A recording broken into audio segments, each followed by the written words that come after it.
So hey, Eric, good to see you as well. I am going to see what this looks like. What's up, good vibes? Good to see you. We're having trouble. Is it possible that you're yeah, because you picked the wrong fucking one. Sorry, guys. Um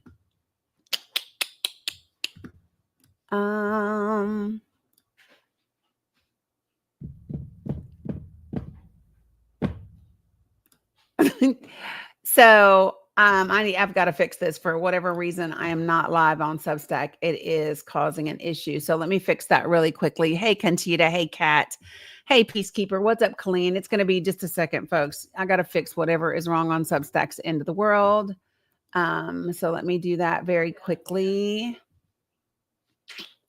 And then I will be with you guys. Hey, coolest mom ever. Hi, everyone.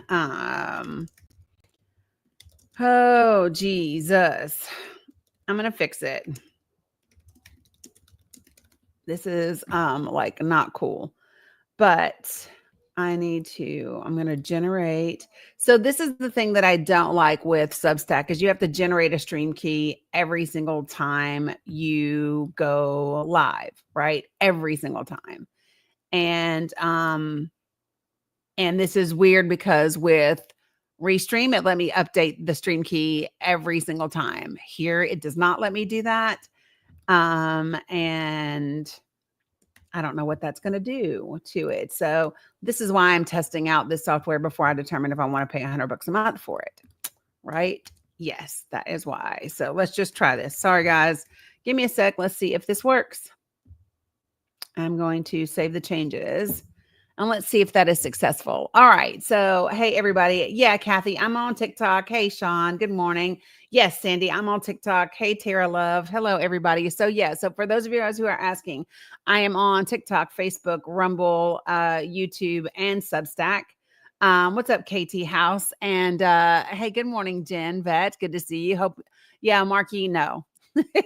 Hey, Carly, and Marky Johnson said, I hope you got some rest. The answer to that question is no, I did not. I need light over here. Let me see if I can turn on lights. Hey, Ritz. Yeah, no, like, so Bella had her birthday party last week. That was the actual party. My mom was in town. My oldest daughter was and is still in town. My niece did not feel good. My great niece did not feel good at the birthday party. And turns out that can somebody help Cheryl with the link to my Rumble? Hey, Sandy. So my niece didn't feel good on Saturday, and come to find out, she went to urgent care on Monday. She has pneumonia. So we're all on alert, trying to make sure that Bella and everybody stays good to go, and they don't get sick as well. And so it's just it's kind of nutty right now. And that's okay. So give me a second. I need to fix this. Hey, NYC for Palestine. Good to see you guys. As you can tell, I do want to talk about Palestine this morning. Oh, gosh, that helped. Okay. So let me see if I can turn this light on, if that makes it better on this side. Hold on one sec. Let me see if I can turn, because you guys have a whole dark glare over here. So let's see if I can fix it. Let's see if I can fix it. What does that look like? Is that better? Kind of, sort of, maybe a little. It's got a glare on it now, but do we care? Awesome, Cam. Love that. Love that. So yeah, so one of the reasons why I want to talk about Palestine some more. Ooh, that's very bright now, isn't it? Sorry, guys. I'm playing. You've been watching for me every day. Appreciate that, Sherry. Missed you guys too. Yeah. So listen, as y'all know, like I wear a lot of hats in my family, in addition to here. And so like Friday I was on the podcast for Network Nova on Friday. And so that was a That was a really, yeah, but Cam, I think because I have not signed a monetization deal with Rumble, they won't let people search for me. So people actually have to click the link. The link is on my link tree to find me on Rumble. However, it is not like you can't search for me because I don't like Rumble's deal. Like it won't let me be searchable unless I sign this deal with them, and I don't know how I feel about that, and blah blah blah. So oh, thanks, Lena. I appreciate that. Seriously, I do. So listen, y'all, I know what's going on in Texas, as do most of us, right? Um, I see that some other Democrats are going to join the Texas representative who is, kind of locked in there because she won't sign. This is the craziest thing I've ever seen, right? Where they want Democratic legislators to sign something so they won't go anywhere without an escort. She's suing them as she should. Kat, it is Cheryl. Cheryl is who needs my link. So let me just say this though, you guys. Oh, you did KT House? Okay, great. Because somebody else wasn't able to find me by searching. So love that. Like it did at first, like when I selected this thing, it said, thanks, Pin Tintin. It said that it wasn't searchable. Yeah, Collier, Sean Brown. Yeah, Collier. So let me say this about what's happening in Texas. Like everything else, it's going to go through the legal system, right? As it should. It should go through the legal system. I don't know what I have done. Oh, I have a filter somehow on TikTok that is not that I don't like. And I don't. I did this once before where I did this once before and I didn't like it, and it made me almost super super white. Alaikum salam, Eagle of Palestine, good to see you. Should you put it in Discord? That would be great, Kat. If you could put it in Discord, just in the everyone chat, in the general chat, that would be great. So folks, can I say this? Hey, Mr. Barrios, good to see you guys. So I want you guys to bear with me because even though I haven't been live in the last 5 or 6 days, I've been keeping up with the news and I've been watching everything. God, I hate how dark this TikTok is. If you could see how clear I look over on this side of the world, you would be like, holy shit. But I don't know why TikTok is doing that. And I don't know that I really care either. So it's going to be what it will be.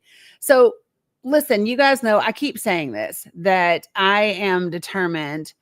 So folks, for those of you guys who are asking, I'm Facebook, YouTube, TikTok, Rumble, and Substack all at the same time. I'm at all of those places right now. And if somebody could check the Substack, that would be great because it was giving me an RTMP problem at the beginning. Thank you, Cam. I appreciate it. Good morning, Carmen. Good morning, Lisa. Good to see everybody. Literally very good to see you all. We're going to be on for a bit. My oldest daughter is here, so she's helping keep Mila entertained until we get her start date for pre-K, and grab Bella Boo off the bus, right, in a few hours. So we're going to be on here for a while, okay? And so, oh, thanks, Woo Factor. I appreciate it. So I had intended to be kicked up into second, third, fourth gear by this week because I thought Mila was going to be able to start pre-K on Monday. And so they're having to kind of figure out like which her spot is and where she's going to go. And so it just kind of delayed things. And then my mom was still here and all the things. Like I'm just, y'all know me. I'm very transparent. I'm a regular person just like you all. I don't have a team of people. I don't have a family of people. I am generally just one person here trying to wear all the many hats. And when everything becomes overwhelming for me, and I'm having trouble juggling everything, thank you, Kat, for checking. The one plate that I don't drop is my grandkids, right? I don't drop the family plate. So if you see me and I'm not live, if you see me and I'm not whatever, that means I'm juggling a ton and my cup is bone dry and all I've got in me is enough to take care of these babies. So that's what happens. And so I'm hoping that that's going to level out very soon because we got a lot of work to do. And here's what I don't want to do. Let me ask you all a question. We know everything that's happening in Texas. What can we do about what's happening in Texas? Realistically speaking, what can we do about Representative Collier and what the Texas GOP is doing today? What can we do about it? Thanks, Cortina. It is what? Except notify your representatives, tell them, that this is wrong, and I want you to do that, right? Petitions and protest. And the biggest thing that we can do is get ready for 2026. I am not kidding when I say that this is a big deal. And this is going to sound like a weird thing to say, but let me just say this to you all. The more that I learn about what is happening in Palestine and about what has been happening in Palestine, the more I understand what's happening here. Does that sound weird to say? But the more that I find out what is happening and has been happening in Palestine, the more I understand what's happening here and the connections between all of it. And so, I am not a fan of Tucker Carlson at all. I believe that he is a horrible individual. Got it? And the interview, when DJ was on here last Thursday, he talked about an interview that we should watch. It was with a nun. Let me see if I can give you all the name of it real quick. Hold on a second. So her name is Mother Agapia Stephanopoulos. And so Tucker Carlson interviewed her, and I spent time this morning and over the weekend listening to this interview. And like I said, the more that I learn, the more I'm like, oh my gosh. So first, let me just say this. Can we talk? Yeah, it was on Tucker Carlson, but I wanted to give you her name. So I was listening to this interview with her and the conversations where he's asking her, well, what about, Doug, sometimes that happens. Sometimes you just have to swipe out and swipe back in. Good morning, Innate Roxy.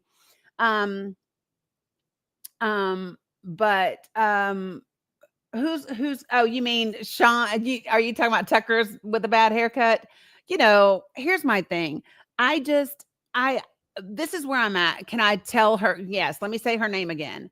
Her name, and I hope I'm pronouncing it somewhat accurately. Her name is Mother Agapia Stephanopoulos.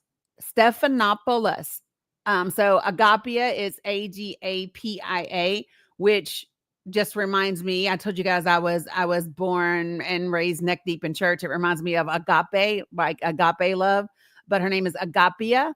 And then last name is Stephanopoulos. So Stephan with an A-N and then O-N Poulos, P-O-U-L-O-S.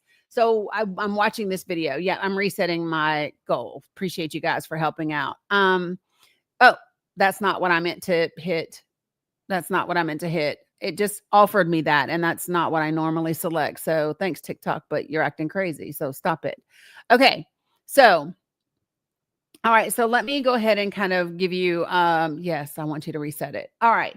So the more that I learn about what is happening and what has been happening in Palestine, and the more that my understanding is broadened and the more facts that I get, the more that I really understand what's happening in this country and in a lot of places around the world. The more that I discover about Christian Zionism, the more, Christian nationalism, and how it is, thanks, R10, and how it is all connected and what is being done in, no, Marky asked me, the more I'm horrified. No, I'm not horrified. And I think the reason why I'm not horrified is because I have long since accepted the fact that Christianity, specifically Christianity, has been used to do horrific things for centuries. So I'm never horrified by it. I know that it's awful. I think that it's horrendous. But am I horrified by the coordinated efforts of humankind to use religion to accomplish these things? No, I'm not. Am I disgusted by it? Sure. Am I angered by it? Absolutely. Let me say that. And yeah, CJ, we've talked about that before, and we're going to talk about it. We've talked about that before, and we're going to talk about it again. So yeah, so the state of Israel today is not the Israel of the Bible, right? Depending upon what religion and what denomination of Christianity you were raised on, and what Jewish faith you followed, right? Israel in the Bible could be referring to, a place, tribes, a person. Jacob's name was Israel, right? So there's a lot of different things that Israel refers to in the Bible. Now, having said that, I want to be very clear, and I'm going to say this again. And I mean this with everything in my, I'm 10 toes down in this. We can have, hey, Rylene, we can have all of these discussions around the Israel of today not being the Israel of the Bible. And we will absolutely be discussing what Israel is doing to Palestinian people and to Palestine, and all of that. And I want to be clear when I say this, even if the Israel of today was the Israel of the Bible, it still would not justify the United States of America supporting Israel. It still would not justify the United States of America sending arms, ammo, and money to Israel. I need for everybody to understand that, because that religion, that religious fact, right, whether it is true or not, is irrelevant when it comes to the government and the way that we conduct government. So even if it were, which it is not, right? I just want everyone to understand this. Even if it were the Israel of the Bible, which it is not, it still would be, it's not a factor. It's not a factor. I don't care if you believe that the Israeli people as they exist today and the nation of Israel as it exists today, it are the chosen people of the Bible. If you believe that, that's fine that you believe that, right? My God said he's not a respecter of persons, but if that's your jam, get on it. But you need to be dancing by yourself and not dancing in Congress, not dancing in our judicial system, not dancing in our legislature, not dancing in our executive branch. All of that should be kept separate. And I cannot say that enough. And if you are a patriot, I'm going to be very clear about this. If you consider yourself to be a patriot, if you are a veteran, if you are active duty military, if you are any of those things, and somehow you are supporting Christian nationalism, I need you to resign, because you're not a patriot. You're a nationalist. You're a Christian nationalist at that, right? And you have no business serving in the military, because your oath was to the Constitution, not to the Bible. And if you don't know how to accurately serve both of those things at the same time, then you don't need to be in service. Right? If you don't know how to serve both of those things at the same time, then you should have been a priest or a preacher or an evangelist, not a congressman, not a senator, not a state legislator, not a city councilman, not a mayor, and damn sure not the president of the United States.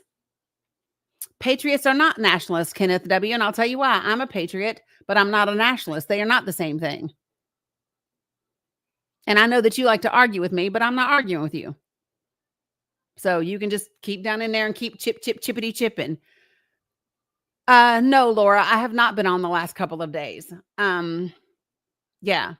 Here's the thing about me. When my cup is empty, I don't come on and go live. When my cup was bone dry. If I had gone live on Monday, I would have cussed somebody the fuck out on here.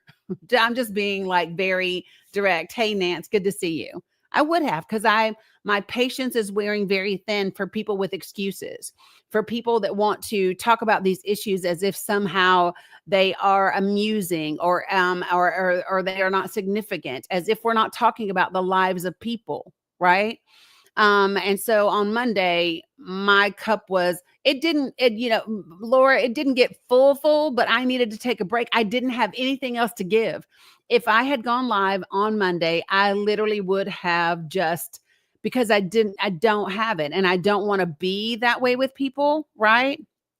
And so because I don't want to be that way with people, I just said, I'm sorry, I want to go live. Like, I wanted to be live with you, and I wanted to be looking at facts and information. Hey, Tracy, but I didn't have it. I had this much to give for people with foolery and nonsense. So hey Teresa, I got your text messages. My cup has been bone dry, but I will respond. So let me say this, okay? Um, I shared with you all last week that my oldest daughter has a friend who is in Palestine. And so Bree, how old is she? How old is she? Yeah, she's in her early 30s, right? And so she has been over there volunteering and serving in the hospitals and all of that type of stuff. And so she puts up things on her TikTok and her social medias, and they message each other back and forth, and they talk about them. And the more that I see what this millennial is seeing face to face all the time, right? Hey Tracy, good to see you. The more that I see what this young woman is experiencing and what she is witnessing firsthand, right? So this isn't something that MSNBC or MSN Now or CNN or Tucker Carlson, this isn't something that anybody else is telling me. This is like, so do you know sometimes how you'll watch things on social media and you'll go, I wonder if that's real. I wonder if that's a deep fake. I wonder if that's this. I think it makes a difference because I know that my kid knows her. You know what I'm saying? So this is now somebody that we know as a family, and I know secondhand through my daughter who is witnessing it. What is samud? Samud is a word that I learned about the Palestinian people. Samud means steadfastness. It means a quiet steadfastness. It means a never surrender. This is our land. We are not going anywhere. That's what samud means. Um, and I think that that is something that the American people should learn. I think, when it comes to our democracy, our country, our Congress, our executive branch, I think all of those things, those are lessons that we could learn. I think a lot of people around the world, especially marginalized groups, could benefit from learning that. Well, let's just go ahead and do this.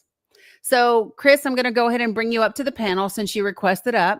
I'm just going to go ahead and give you a couple of things to understand about my space. If you've never been in my space before, I have 4 guidelines. You'll see them right at the top. It says be respectful. Don't use slurs of any kind. Don't spam my comments. And don't type in all caps because all caps are reserved for my moderators and my folks that are vision impaired. As long as you can follow those 4 basic guidelines, we can have as passionate, as intense a conversation as you would like to. So, Chris, you requested up. Oh, and then I see you dropped that request. Do you not want to come up now, Chris? What happened to you? I mean, if you're not a bot, go ahead and jump up here on the panel, Chris, and let's have a conversation. Yeah, this is the world in which so this is my thing, right? Um yeah, Frida, the rules happen. Yeah, here's the thing. I think that everybody that number 1, if you're in this live, you should be an adult. That's number 1. Number 2, if you're an adult, that means that you should be able to engage in conversation and to be able to do it respectfully, right? If you're an adult, these simple 4 things should be easy for you to follow, right? And if you can't, I'm happy that you may go. So what about Mother Agapia Stephanopoulos? So she hey Hawaiian gentlemen, I was listening to her interview with Tucker Carlson. That's what I was talking about when I mentioned her name. So so how many of you all know somebody that has been to prison? If you know somebody in the United States of America that has been to prison, hey Joanna, do me a favor and put a 1 in the comments.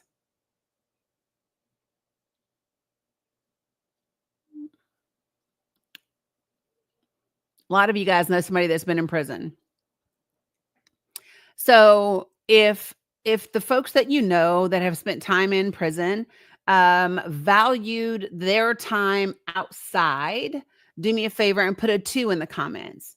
If the people that you know that went to prison valued their time outside, their time outdoors, being outside in the open air, in the yard, how many of them valued that? Right? And it's incredibly important. The reason why I'm asking you all that is because when I was listening to Mother Stephanopoulos with Tucker Carlson, she gave a description of of life in Gaza and life in Palestine and especially in certain areas. She gave a description that was very compelling to me.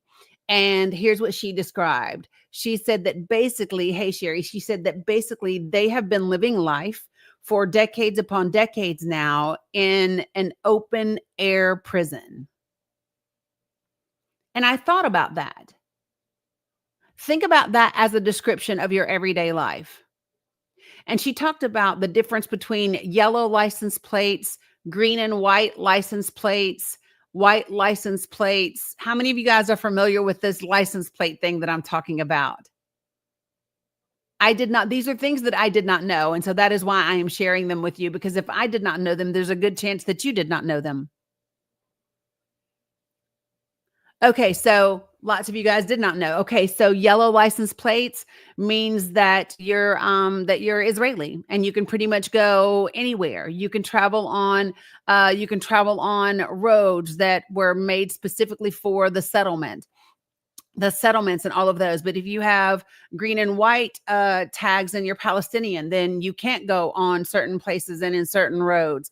If you like, there's different license plate colors that determine where you are and you are not allowed to drive.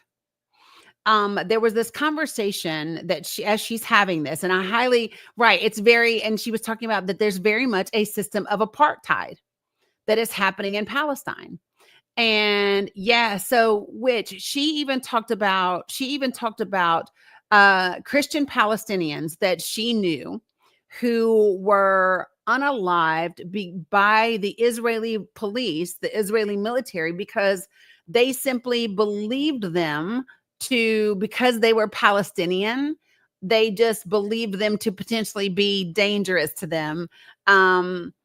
Even though they were Christian, because some of this conversation that Tucker Carlson was having with her was, well, what about the Christians, right? What about the Christians? It would seem that the Christians in Palestine are treated better. It would seem that the Christians, even in Israel, would be treated better, and all of these things. And she was talking about the decline of the Christian numbers and the Christian population in Israel and in Palestine over the years. Because the expansion of Israel's borders supersedes everything else. I'm going to say that part again. The expansion, hey Goldie, of Israel's borders supersedes everything else. If you are Palestinian, whether you are a Palestinian Muslim, whether you are a Palestinian Jew, whether you are a Palestinian Christian, is a moot point. They are not interested. They are not interested in your religion. They are interested in your land. Alaikum salam. So did you hear? So when I, like I said, the more that I discover what is and has been happening in Palestine, the more I'm aware of what is happening here and how they are connected. Listening to, so one of the things that I have started to do is pay attention to not what Trump is saying, but listening to the people behind Donald Trump. Hey, P. Jones. I'm listening to the people behind Donald Trump. I'm listening to just to hear kind of what is being said and what the objectives are. And so I don't know how many of you all are hearing Steve Bannon's his statement of the moment is, his next statement is, seize the institutions. How many of you all have heard Steve Bannon talking about seizing the institutions? This is a really big deal. Because they believe that if they can seize the institutions, then they can. Right. All of that is from all of that Hawaiian gentleman is from Project 2012, 100%. But here's the thing. So one of the things that I want to do is I want to stop saying that things are from Project 2025, and the reason why is because there are Republicans and there are Trump supporters who, the minute that you say something is connected to Project 2025, even if they believe you, it's going to be hard. You want to know why? Because if they believe you, they now feel either guilt or shame or embarrassment at a bare minimum at having not believed it a year ago, right? So instead of even connecting it to that, because I don't need to connect it to that for as long as they understand what it is today. I don't need them to understand that you should have known this shit a year ago. All right. I don't need, but they won't, but some of them aren't Hawaiian gentlemen. And I think the thing that is happening now, that is important is that as people are becoming aware, as people are seeing things that they do not support, as people are kind of witnessing things that they don't believe in, right? It's important for us to acknowledge and give them space to change their minds and change their position. Right now, for the people that just want to be, die hard, whatever, I'm good with letting those people be whatever they want to be, because I'm not responsible for them getting on board and changing where they are. Hey, Lucius, what I'm responsible for is the work. And so I said this last time that Abu Siraj was on. He's almost 30 years old. This is crazy. I've only met him once, y'all. He was on my panel one time. And here's what I know. In his 30 years on this earth, he has never known a day of peace, right? Or a day of freedom. I will never forget that. My children are his age. My children are his age. And then I immediately thought about him as I was listening to the interview. As I was listening to the interview with Mother Stephanopoulos, as I was listening to her interview, and she talks about the state of the Palestinian people, and she said that that it's basically an open air prison. If they have set these boundaries, if they have set these places, I look like I'm in my 30s. I am not.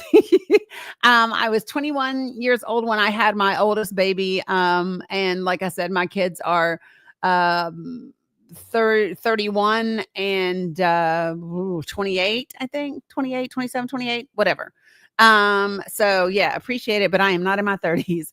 So anyway, so listen, as I'm listening to Abu Siraj talk about never knowing a day of freedom and never knowing a day of peace, and then I'm listening to her explain the settlements, and I'll tell you who else I heard explain the settlements was Ta-Nehisi Coates. How many of you all are familiar with Ta-Nehisi Coates?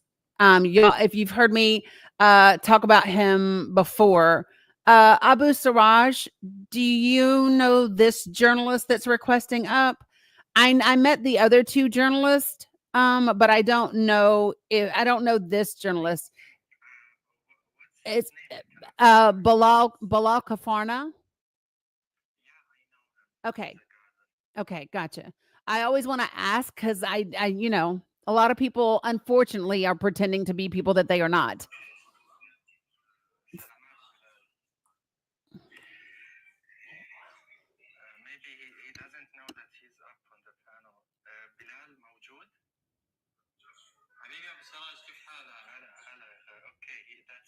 Okay, awesome. Yeah. Yeah, he requested up. So if he's got something to share, or information that he wants to give, he's more than welcome to do that. Yeah. I'm good. How are you? Good to see you. Been doing my homework. I've been trying to become better informed so that I can help other people understand. Oh, gosh, I'm hitting the wrong things. Sorry. Ignore me, guys. Okay, now that's better. Okay. Yeah, I'm well. How are you?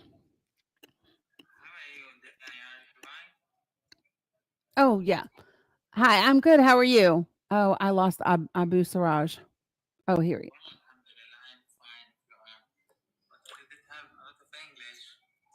Okay. Mm-hmm. I can understand you.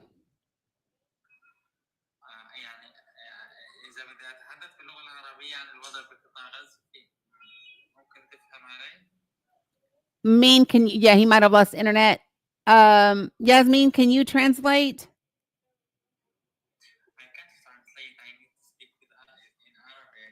Okay.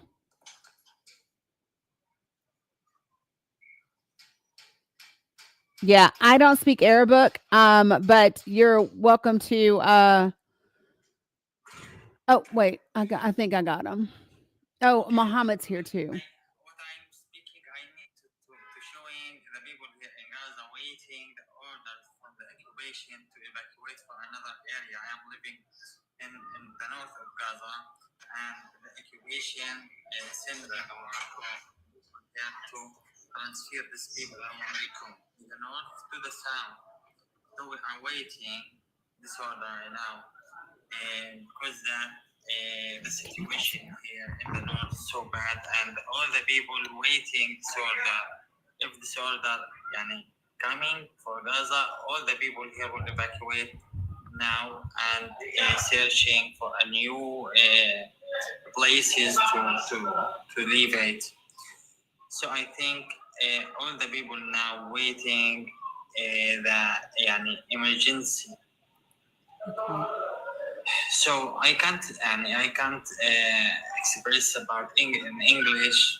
Okay, let me see if I know Muhammad is up. Let me see if um Abu Siraj lost internet, I think. Can somebody bump DJ K also and see if DJ K is available to come and translate?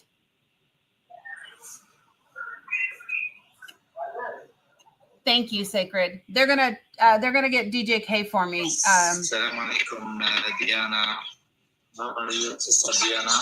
There's Abu Siraj is back. How are you, I'm sorry, I lost connection. That's okay. Okay, I'm back.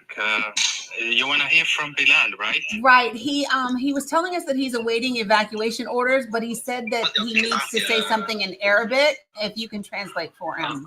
Okay. تفضل بلال. حبيبي ابو سراج الله يعطيك العافيه جميعا. انا فقط بدي احكي عن موضوع انتظار النزوح.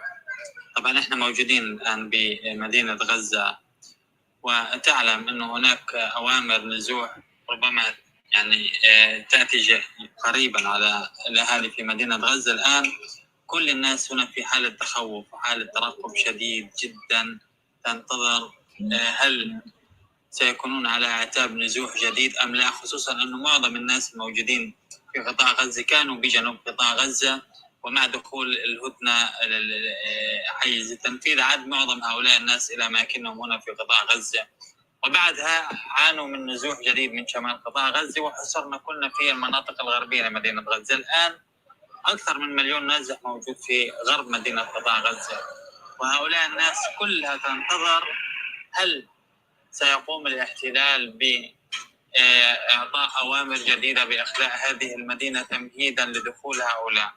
طبعا أسوأ ما واجهناه في هذه الحرب، وأنت تعلم أبو سراج أنت واحد منها، يعني ممن يسكن في قطاع غزة، هي أوامر النزوح، أن تترك كل أمتعتك وتهرب من جديد وتبدأ حياة جديدة وتذهب إلى مكان جديد لا تعلم كيف يعني ستبني هذه الخيمة من جديد وما شابه. هي من أصعب لحظات الحياة التي نواجهها الآن. حالة الترقب وحالة الانتظار السيئة جدا تسود عامة الناس. أنا لا أكاد أمشي متر بالشارع إلا وأسأل: هل سننزح؟ هل سنبقى؟ هل سننزح؟ ونحن لا نعلم هل سنبقى وهل سننزح. الآن كل العيون تتجه: هل سيكون هناك هدنة، سواء كانت هدنة لمدة 60 يوم أو تهدئة شاملة لهذه الحرب. طبعا نعلم أنه يعني المقاومة الفلسطينية أبدت استعدادها بقبول المقترح الذي كان من المفترض أن الإسرائيليين قد وضعوه. الآن نحن في انتظار هذا الرد الإسرائيلي، وإن كان الإسرائيليين رفضوا هذا المقترح أو وضعوا عراقيل جديدة، هل ستقبل المقاومة؟ وهل سنكون نحن أمام مشهد جديد من النزوح؟ والمشهد مشهد النزوح الذي سيحدث هذه المرة أعتقد سيكون هو الأصعب، خصوصا أنه نحن بعد سنتين من هذه الحرب قد استنزفت كل الطاقات من كل الشعب الفلسطيني. ليش بلال وين رايح؟ أيوة. مدال. تفضل. I had to tell him to give me some time to translate. That is too much information. So basically what Bilal is saying that one of the hardest things that the people of Gaza City are now feeling is just waiting for the unknown. As you all know, guys, that almost 10 days ago, the Israeli cabinet approved a military operation to seize Gaza City and expel its people out.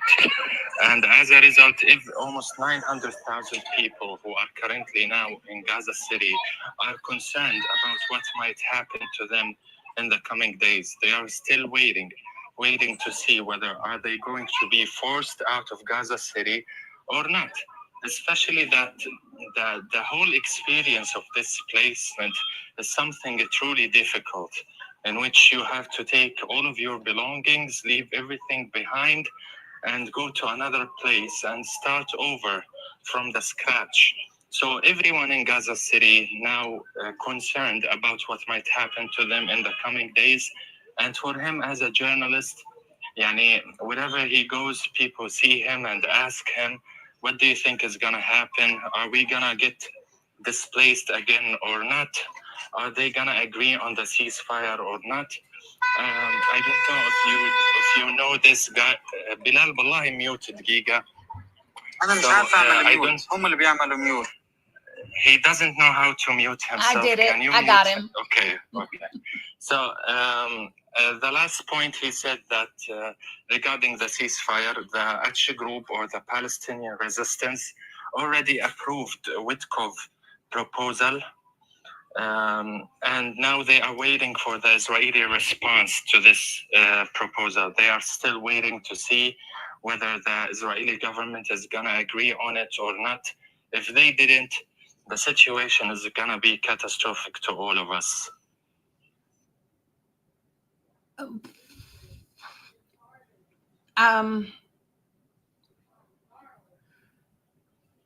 So like I even hear you saying like the relocation or the settlement, and hey, money, and the thing I'm refused to say, I just don't want to use those words, because it is not resettlement and relocation. It is, we've talked about what it is. This is the ethnic cleansing. This is them taking something that doesn't belong to them. And I cannot imagine what they must be feeling like. What would it take? Because, okay, so I hate to say this out loud, but I don't believe, barring some huge miracle, I just can't see Israel backing down.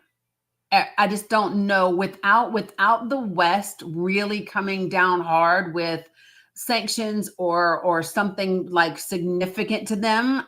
I don't see them. So is that the hope that we have? Is that the only hope? Is that somehow the West will get it together and deploy some sort of sanctions that would be enough to make Israel back down? I want to say something on that, Dani. As a Palestinian living in the Gaza Strip, I have lost faith in humanity a long time ago. Way before October 7th, we have been struggling we have been under oppression and suppression for a long time, almost 8 decades, my whole life, as you know. And I was expecting something to happen long time ago. When they attacked Gaza in 2008, when they attacked us in 2012, when they attacked us in 2014, when they attacked us in 2021, every now and then they launch a large military scale attack on the Gaza Strip, where thousands of people get unalived, and yet the international community haven't done anything to stop Israel. And now, with all of these casualties, with all of this destruction, with the starvation, and yet nothing is happening, how do you expect me to be hopeful that someone is going to do anything? I do believe that we have surpassed this point of hope about someone doing anything. With the current situation, with this movement, I don't think that there is any hope unless the people did something. I don't have faith in governments, but I still have tiny hope in people. People like you and people like the ones who are listening to us right now, in doing more.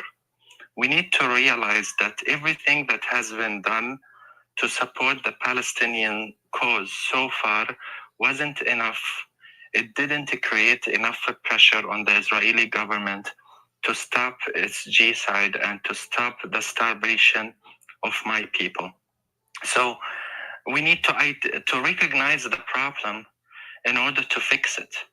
We need to be honest to ourselves that we haven't done enough. And this is something truly saddening, because there was at a certain point at the beginning of the aggression, I thought for a second that something might happen, that people would move, that their embassies will be burned, that someone will say, we cannot accept that the children of Palestine are being butchered. And yet, after 600 and more than 80 days, we're still in this, and we're still struggling, and we're still losing loved ones, and we're still being starved, and we're still being deprived from proper medical care, and we still have, and our dreams have been stolen from us. So when I think about it, I only have faith first in Allah subhanahu wa ta'ala, that everything happens for a reason. And the second is in our resistance and in the resilience of my people. I really hope that something might happen to change my opinion on that. I really hope that people will start waking up and realize that no one is going to be free if the Palestinians aren't free yet. So I want to read what Mohammed is saying. For those of you who do not remember, Mohammed is the journalist that was on with us last week. So those of you guys that normally gift me, Bilal is the journalist on the bottom. Mohammed is above him. If you all have coins and you would like to gift, just instead of gifting me right now, feel free to gift Bilal and Mohammed. But I want to read what he said really quickly. He said a major unaliving is being committed by the Israeli occupation now in Gaza in the Sheikh Radwan neighborhood. Am I saying that right? Yeah, Sheikh Radwan. Okay. And by the way, hello everybody. Hey DJ, Hello, good to see you. JHK. So this is my thing. So Abu Sarraj, let me say this to you. You are everything that you just said about the West and about our governments and all of that, fair. Like I can't say anything about, because to be quite frank, I don't have faith in my own government. I don't, because historically speaking, my own government is not good for Black and brown people, right? So whether that's Black and brown people that are American citizens or Black and brown people that are Palestinian, you know, the United States of America just hasn't been reliable, not in a good way for us, right? So I hear you. And what I still do believe in, and what I see consistently, are people that once they know the facts, once they know what is actually true, I do see people saying this is not okay.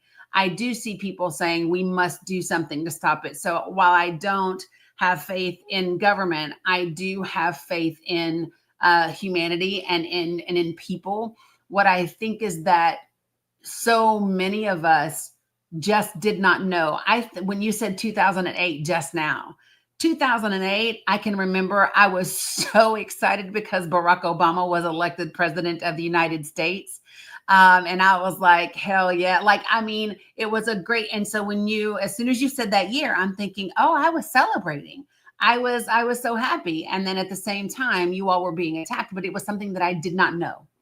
Right. At that time in my life, I was just beginning to come out of just how I was raised, and in terms of Christianity and the Republican Party and all of those different types of things. And so my hope is that because we have this big, beautiful thing called the internet, and that people can find out information so quickly and on such a quick, on a large scale, that maybe something can happen. Because here's what I think. I think that if the West allows,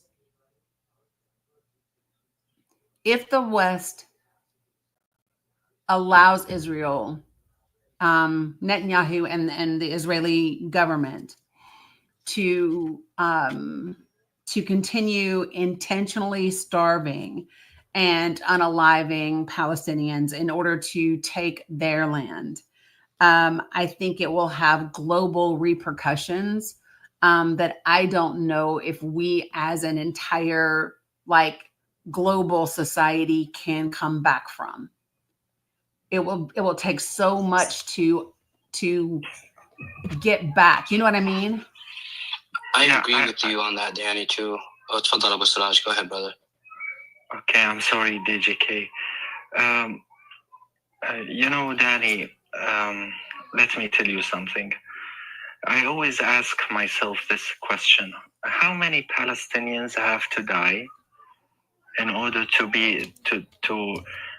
have enough pressure to stop this? Right. Isn't 62,000 Palestinians enough in the past 22 months?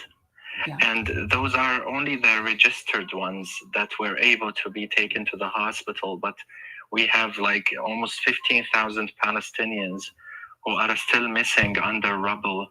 No one was able to extract them, or they either were buried by the Israeli bulldozers in order to hide the crime. So we're talking about approximately 75,000 Palestinians got unalived, 150,000 Palestinians got injured. And yet this is still happening. Even in the West Bank, there are Palestinians being unalived there. And they just approved a plan of building a new settlements, something called the E1 project that separates East Jerusalem from the West Bank, which is something they have been planning for a very long time. But after seeing that the world doesn't actually care about what is happening in Gaza, they realized that this is their opportunity to approve and start building those settlements, which will divide the Palestinians even more. Yeah. They already separated between the Gaza Strip and the West Bank. Now they are separating between East Jerusalem and the West Bank, which is all of these steps and measures they are taken are aimed at paving the way to fully occupying the Palestinians and expelling them out of their homeland. So I always wonder, how many of us have to die to see a real change, to see a real action on the ground? Dani, I always try to be strong, and I always try to give hope to people and encourage them to do more. Even when I talk to my fellow Gazans, I try to tell them to be patient. But deep inside, I'm depressed, I'm frustrated, I'm so angry, and I'm so hurt because of everything I see happening around me. There is no way that our children cannot find food, and it's okay for the world to see that, and they move on with their lives. Yeah. There's no way that our hospitals have to shut down departments in order to keep the intensive care unit working while the rest of the patients have to spend their nights in darkness. There's no way that when you take, like if you went to one of the hospitals in Gaza, you will find hundreds of patients literally on the floor because there are no beds and there's no one to take care of them. Like, so this is like the highest level of injustice and oppression, the highest level of a cruelty, and yet the change that is happening isn't fast enough to create a difference. I'm truly worried, and today, especially today, I am worried more than before. Do you know why? Because today we had our first nephew, my brother. He had his first son, Tamim. Alhamdulillah Rabbil Alameen. By the way, he's so beautiful. But I fear for him. Yes. I fear that he has to come to this life and like he's a toddler. And I know that he's going to wake up so many times in the middle of the night because of the constant bombardment and airstrikes. And I don't know, it's not fair that they have to go through all of that just for being Palestinians. Right. We are being punished just for being Palestinians. And the thing is, you're being punished for the sins of the West. So I really want people to understand this. The Palestinian people are being punished for the sins of the West, for the sins of Europe and Germany. Like it's not the Palestinians. They didn't do this. I just want for everybody to understand they did not do anything to deserve this, just so that we're very, very clear about that fact. When I hear you speak about your nephew, it's the way I feel about my grandchildren. They are the reason why I keep hope and B, why my heart aches the way that it does. Right. But I wonder if this is what is necessary. So as you're talking and as I said, like I continue, because DJK, I went and listened to the Tucker Carlson interview with Mother Stephanopoulos. Yes. Yep. And so that's what I was so I was like, you guys, did you know about yellow license plates and white and green license plates and like all of these things that I did not know? And so my thing is, the more that I know, the more that I have to inform people, but also, and I mean this with every fiber of my being, the more that I learn about what is happening and has been happening in Palestine, the more I understand what's happening here. Because they are so much connected. And so one of the things that I think might be a better strategy, I would love to say to people that the sight of a Palestinian child being intentionally starved would be enough. I would love to be able to say that the sight of a Palestinian elder, under rubble would be enough. And that's just not the world that we live in, right? And while I would want it to be enough, here's what I really do think might be impactful. And I would love to know, DJK and A Money and Abu Sharaj, I would love to know your opinion about this. What I think, along with the, we've talked a little bit about the AIPAC and the people behind AIPAC and the politicians receiving AIPAC. But I think the other thing that would be beneficial is to be able to put in very succinct little like sound bites and graphics, the money that the United States of America is giving to Israel every single year, and the benefits that the Israeli people have that Americans do not. So whether that's universal health care, whether that is free education, whether that is whatever, the fact that, so do you understand what I'm saying? I wonder if there is an opportunity to take the money from the US that is going to the benefit of Israeli people and showing it to the American people that that we can pay it for other people, but not for our own.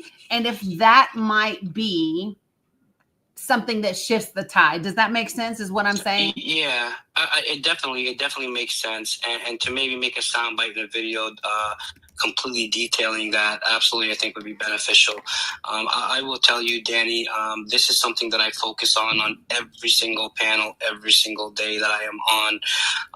And you know, and it's hard for me to even jump on panels as much as I do, but it is my duty, right, to educate people and shed light on this. So I think it would be very beneficial. I think that has been the most impactful way that I have gotten Americans to open their eyes is by making that correlation, right? Then why is it that they do get the universal health care? Why is it that we are investing in their children's futures, but meanwhile our children's futures, we're not investing in them? We allow our children to go into severe debt because they want to go to college and get educated. My son is in college, right?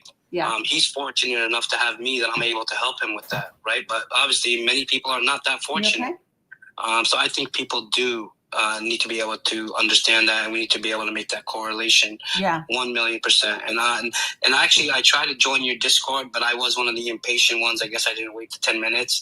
But I will definitely. I'm gonna take the time to wait the 10 minutes and then get in.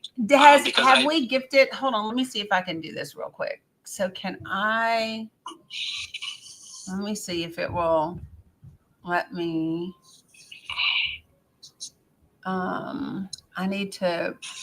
Oh, please let me. I hate the way TikTok does this sometimes. If it won't let me just search for somebody to give stuff to, like it won't let me select you. This is stupid. Why tell me I can?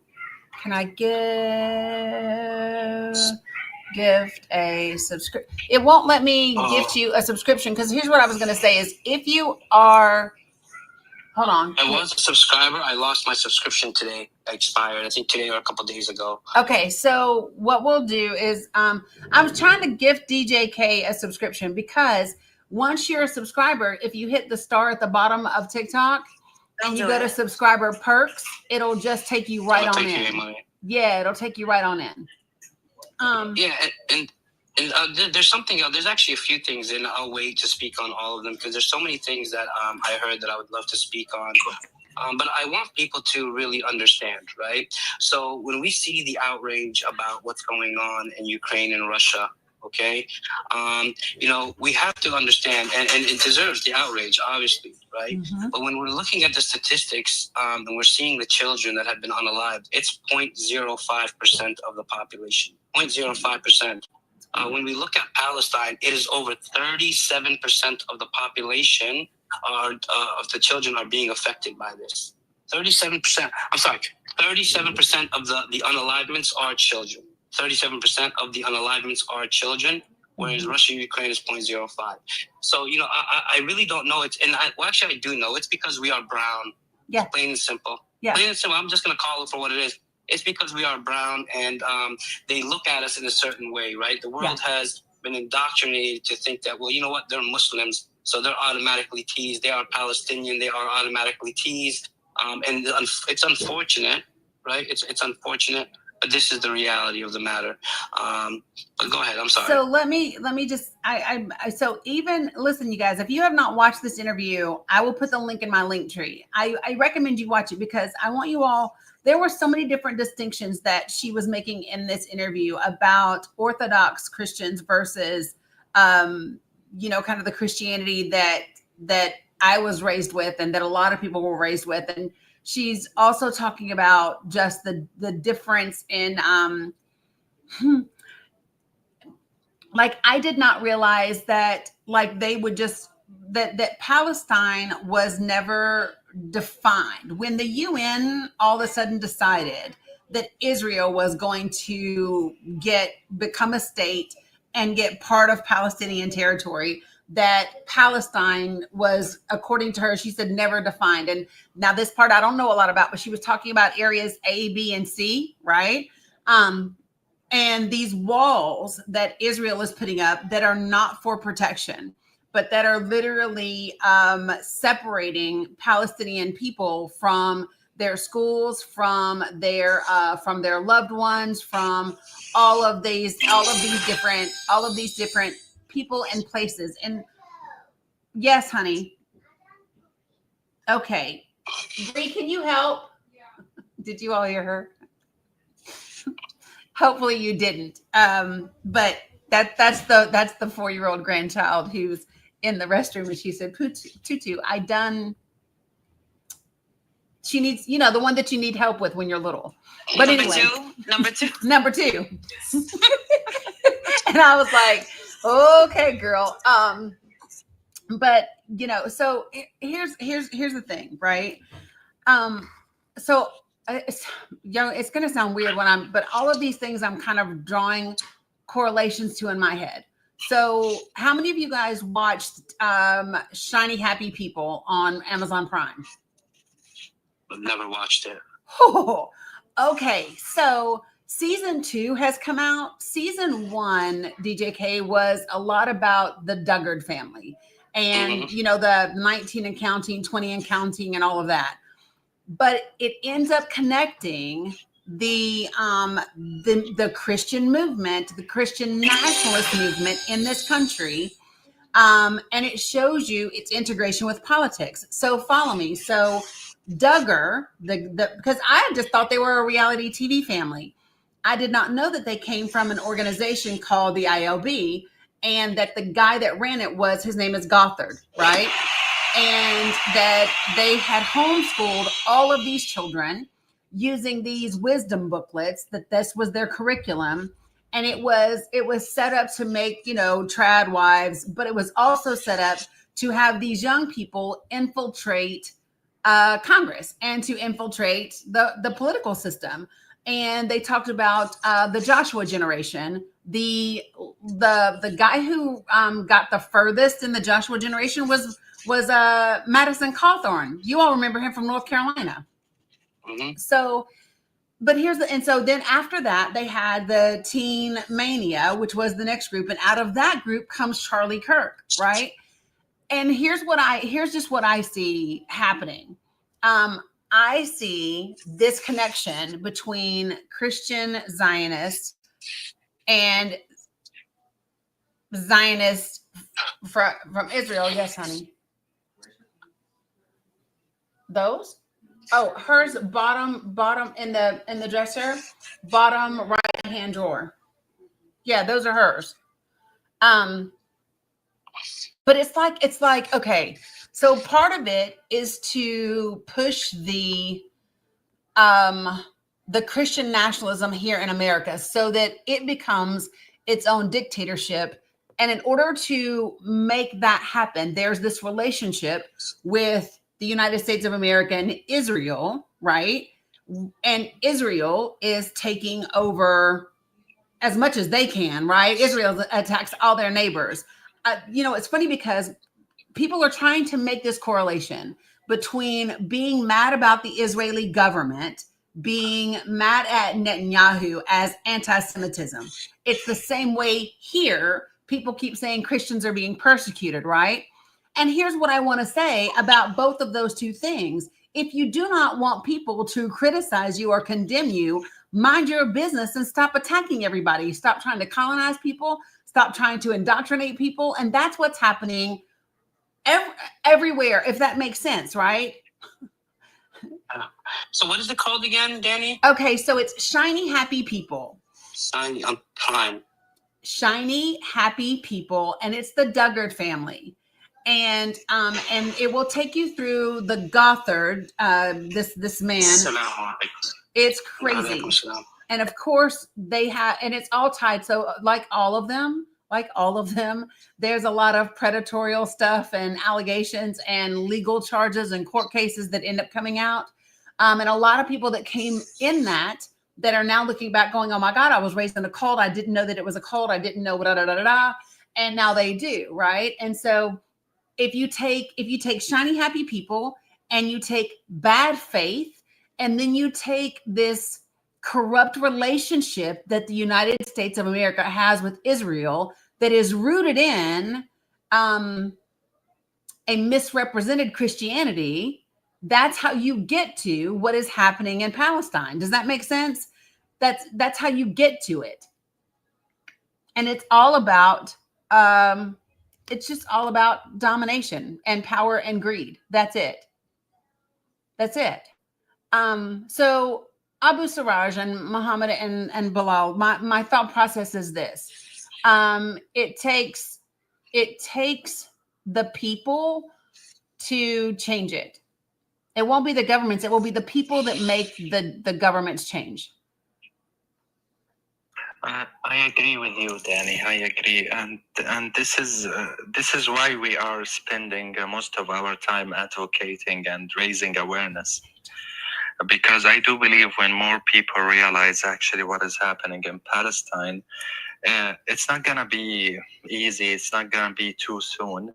But I count on the future generations to make that change. I do believe that one day all of those corrupt politicians who care about dominance and power, they will go, and a new generation will come who have better understanding of the situation, and I count on them. And I've read so many reports talking about the young Americans and how they support Palestine, not Israel, after realizing everything happening. So hopefully I'm going to live long to see that happening, inshallah.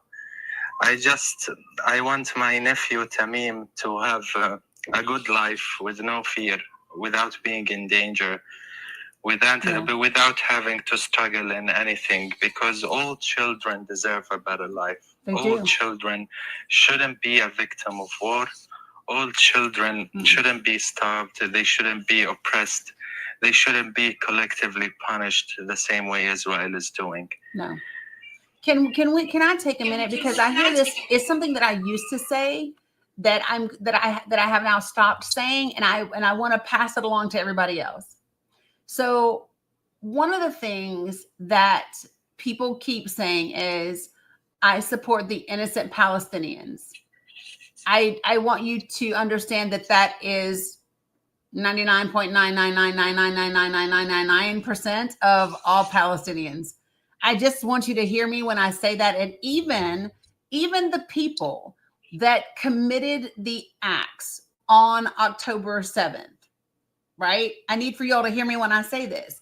I don't condone any violence. I don't condone taking anyone's life. And I absolutely understand how a people that have been oppressed and suppressed and dehumanized and abused for 3/4 of a century might just sit up and say, you know what? Nothing else seems to be working. And this is the thing that I don't think that many people understand. Listen, they have tried diplomacy. They have tried talking. They have tried asking nicely. They have tried everything that has been done. At what point in time do you simply say, and we support this all the time, like, come on, listen, I think about, this was back when most of us still liked J-Lo, but I think about the movie Enough, right? How many times are you supposed to let your abuser, whip your ass before you do something? How many times is Ike supposed to shove the cake in your face and say, eat the cake, anime, before you whip his ass in the limousine? How, you know what I mean? Like, so when is enough? And you want me to demonize those people for that particular action, right? And here's the thing. I would ask you, what did it take to get to that action? How many of you all have asked yourself, what did it take to get to that action? And I don't think that's a lot of people aren't talking about what it took for us to have an October 7th happen. You know, Dani, if we go back to history, we realize that all colonial powers, they have the same strategy, which is demonizing the ones who refuse to bow and who refuse to succumb, who refuse to accept the colonial powers in their regions and in their homelands. Let's take an example, the apartheid state of South Africa.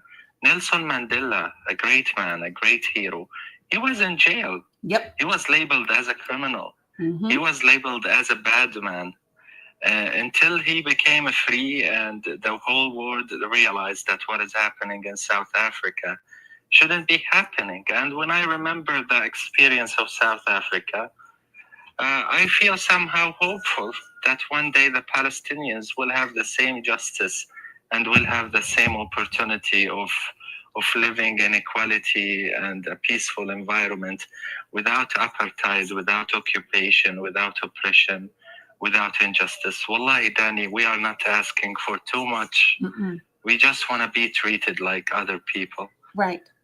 And that's the thing that this is where I get so frustrated, because, you know, it's causing me to really look at so many of the things that I just, how I was raised and what I was taught. And like, you question things, but you quote unquote respected government, if that makes sense, right? You respected your country and all of that. And I sit back now and I go, why? Why? Because none of them are playing by the same, they're not playing the same game. They're not playing the same game of life we're all playing. They don't have the same starting point that we do. They don't have the same anything that the rest of us do. And I'm just wondering now, because I used to hope that, right, Sherry, and Sherry said, for those of you guys who can't see it, she said, and you respected the religion we were taught and you blindly followed, right? And they're not playing by the rules, Mom with Goals. Exactly. And so now I'm literally having another one of these epiphany moments when I'm thinking, you know what? It was all designed to work as it's working for everybody else but us. And I don't want you to just be treated like other people. I want all people to be treated equitably. So, Abu Saraj, I do not want you to all of a sudden to be treated just like a regular human being. Nope. I want you to have almost 80 years of restitution that now gives you a level playing field with everyone else, right? And I want that for Native Americans in this country. I want that for Black Americans in this country. I want that for, immigrants in this country, right? Because that's what equity is. If you have spent 80 years ensuring that a particular group of people do not have access to the same opportunities, even to eat, do you understand that this is a group of people that does not have the same access to eat as other people, which is absolutely crazy to me, that's what we should be doing. And so, no, it is not too much to ask. And it is too much that you have to ask.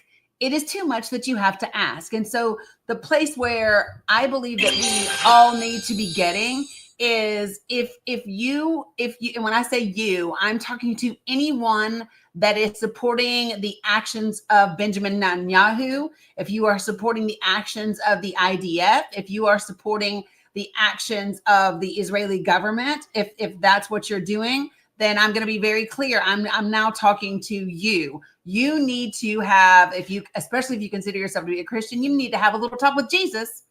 You need to have a little talk to Jesus, because you are way off the beaten path, 100%. And it is time for everybody to stand up. Christians, you need to be standing up and saying, nope, you don't get to do this in my name. You don't get to do this in the name of Christianity. Jewish folks, you don't get to do this in the name of the Jews. You don't get to do this in the name of such and such. You don't get to do that. No. And that's literally what it is going to take. And I mean, getting every single one of these people out of whatever office they're in. That means shining a light on every business that they own, every business deal that they do, every contract that they have, every bit of it. And y'all, this is where it gets to be real. This is where you really want to get the attention of people. It's really time to start to identify the people with all of this money that are causing, and I just read in the comments, a mother and her child being unalived in Gaza. And Mohammed is there, so he can see those things, right? I like I said, I look at my daughter's friends thread every day, her posts every day. It's crazy. I just want to have I have a breaking news. The IDF just declared that they have started the second phase of Gideon Chariot's military operation when it comes to seizing Gaza City. So it is real. It is happening. The occupation or the occupying of Gaza City and the forced displacement of 900,000 people in Gaza has now officially started, according to the IDF. And so this is where officially every single one of us need to be doing something about this. So yeah, so I'm reading right now. It's Gideon, Operation Gideon's Chariots. Hold on, I'm reading this real quick. Dani, just real quick, are you going to be open for for the next at least 30, 40 minutes or so? Are you planning? Yeah, okay, so I'm going to drop down. I'll be back in like maybe about 20 minutes. I got to do something real quick. Yeah. And I'll be right back up. You want to take me down? Yeah, I got you. I'll break. Thank you for having me. Assalamu alaikum, guys. Yeah, all the time. Salam, brother. Take care. So here's what it says. The IDF, and tell me if this is what you mean, Abu Sharaj. The IDF has released its plans for the full Gaza City. When they say takeover operations, can I just call it what it is? Can I say the full Gaza City ethnic cleansing? And they call it Operation Gideon's Chariots B, and then it says as a second part of their offensive that started in May. I don't like that. I'm not reading that. That's not true. And they want to take control of 75% of the strip is what it says. They're calling up 3 reserve brigades and additional battalions, 5 divisions in total. The divisions designated to be involved in the operation include 36, 162, 98, and 99, and the Gaza division. Some reserve battalions will be called for periods of service extended by 40 to 60 days. The entire operation will involve the 5 IDF divisions, which is 12 brigade level teams and 2 brigades of the Gaza division, Southern and Northern, the forces of the Nahal Brigade combat team and the 7th Brigade. What? Okay, so I just get so angry when I read combat team. Oh my God, they're people and babies and all the things. Go ahead, Abu Sarraj. Yeah, this is exactly what I was talking about. And actually, I was telling the people in my live yesterday that this operation actually started 1 week ago, but they didn't declare it officially. Now they did. They have been displacing people from Gaza City. They have been destroying homes in the Zaytoun neighborhood. They have unalived almost 400 people in the Zaytoun neighborhood. And now they're going to continue and intensify the attack on Gaza City. We're talking about almost 150,000 Israeli troops who will be pushed towards Gaza City in order to seize it and ethnically cleanse it. And we know how do they force people out: by committing massacres, by terrorizing the people in the middle of the night, by bombing areas and neighborhood randomly, which causes fear and chaos in which everyone has to run for their lives. I want to tell you that this time a lot of people will decide to stay, because those families, they have already been displaced like 10 times, 11 times during the war. Mm-hmm. They have been displaced so many times and they have had enough. They realize that even when the IDF orders them to go to the so-called safe zone, for example, the Mawasi of Khan Yunis, the IDF designated this area as a safe zone. But ironically, they have been butchering people in that area since day one. They have been targeting the tents of the displaced people and unaliving dozens of people in that area almost every day. So people realize that wherever they go, there is danger, there will be no safety. And as a result, thousands of families will decide to stay in Gaza City. And I fear for their life. I fear of what the IDF is gonna do to each one of them. Dani, like they have done horrible things in the first invasion when they first invaded Gaza City. There has been cases where women reported raped, where they unalived, like mass unalived people and buried them to hide their crimes. They have executed civilians without any reason, just for the sake of fun. And a lot of these things were documented in videos where you see them opening fire towards civilians. And if you want to know how the IDF deals with the Gazans, I don't know if you know this, Dani. There is a neighborhood called Shuja'iyya in Gaza. Mhm. It's a very popular neighborhood. And when they were trying to invade this neighborhood at the beginning of the aggression, 3 Israeli hostages were able to escape from their captives, okay? Mhm. And they went out to their troops fully naked and speaking in Hebrew, telling the IDF, don't shoot, we are hostages, in Hebrew. And do you know what happened? They yeah, They unalived them. right. Even though they were naked, they didn't pose any threat. They did nothing, and they were their own people, and they unalived them. So whenever they see a civilian, they will open fire. So let me ask this question. Let me tell you what, I can tell you right now, they really do not like this stream that I'm doing now. I have never had this many issues. It literally just said that Facebook ended my stream and then I had to restart a new one. So they don't like this, which is fine by me. I'm okay with some good trouble today. But so I'm going to ask this question. Is there any chance that any of the neighboring countries or other countries would step in and support Palestine in terms of, I know, hush, my daughter's in the background. So Abu Saraj, my daughter, is still here visiting. And she's going, they try, but they're getting BOMB'd. And I'm like, here's my thing, right? I'm looking at, okay, so how do we get the West to stop supporting and to issue sanctions and all of those things? And then DJ K says, no, they are bought and paid by the Zionist entity. And yeah, they are. If you're talking about the surrounding countries, yes, surrounding Palestine, mm-hmm. No, they would have helped a long time ago if they wanted to. Like, no. Go ahead, Abu Saraj. I know you wanted to answer that.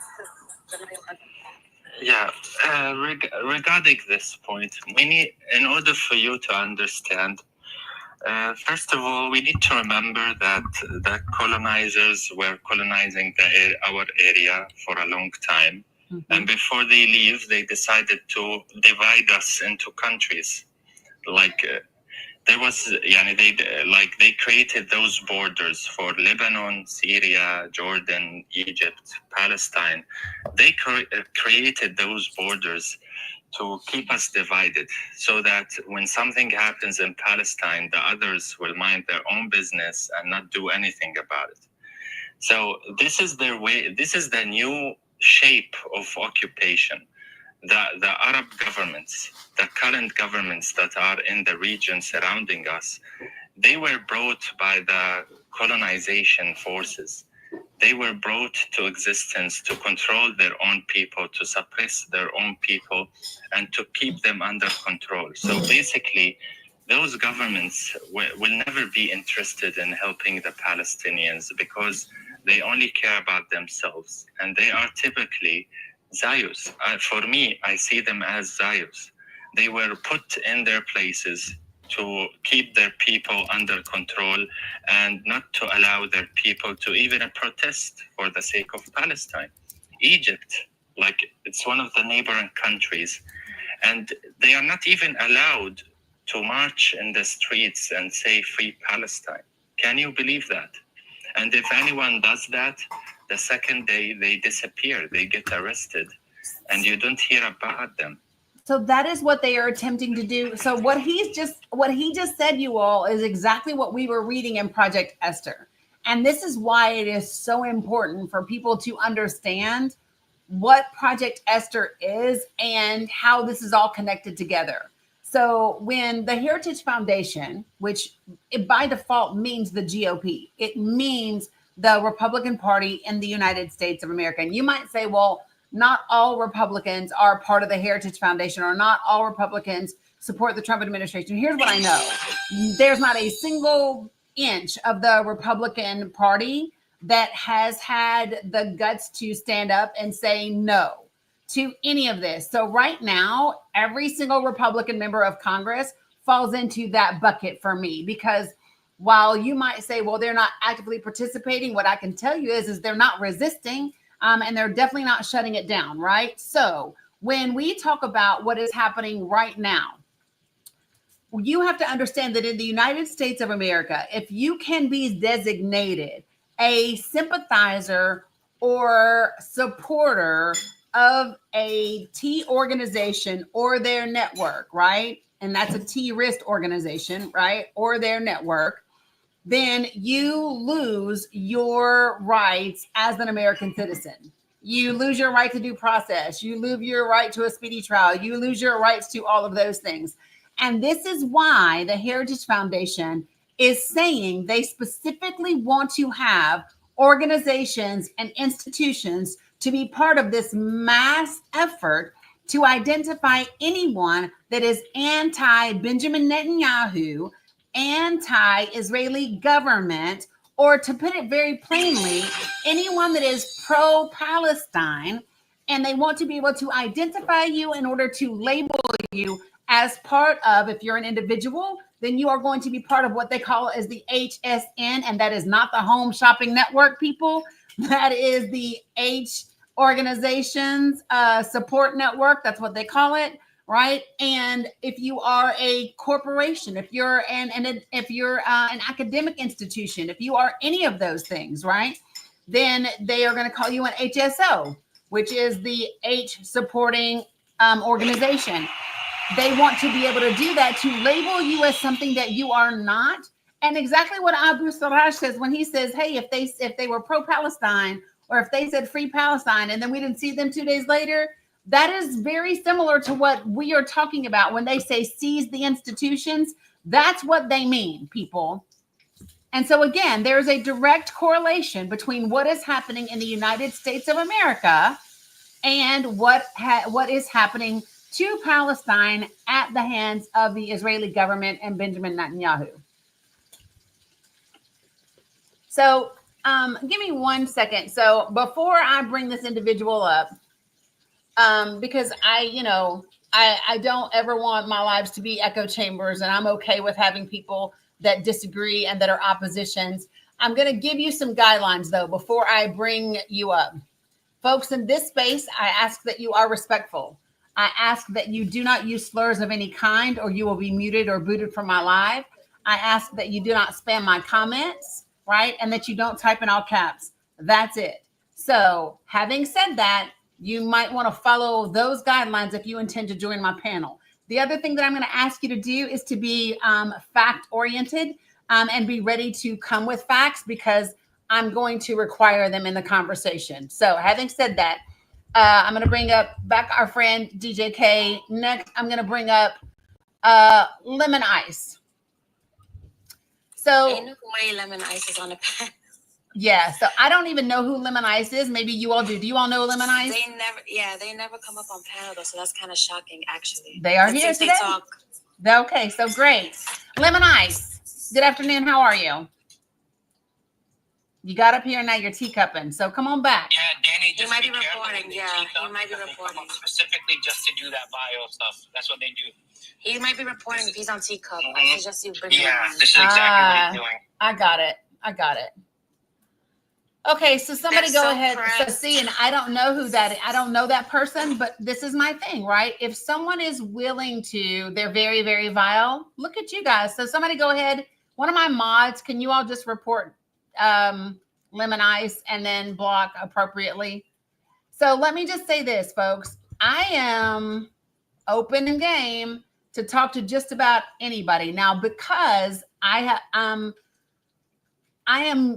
a lot of politics on this side of thing, and I do colorism and racial stuff and social justice stuff and politics things and all the things, right? Palestine happens to be a growing part of that discussion, because the more I learn, the more I'm like, what the absolute hell? And I think that you're just supposed to be responsible that way. If there's something that you didn't know, and there are other people that follow you, like, it's just your responsibility to tell people what you learn, right?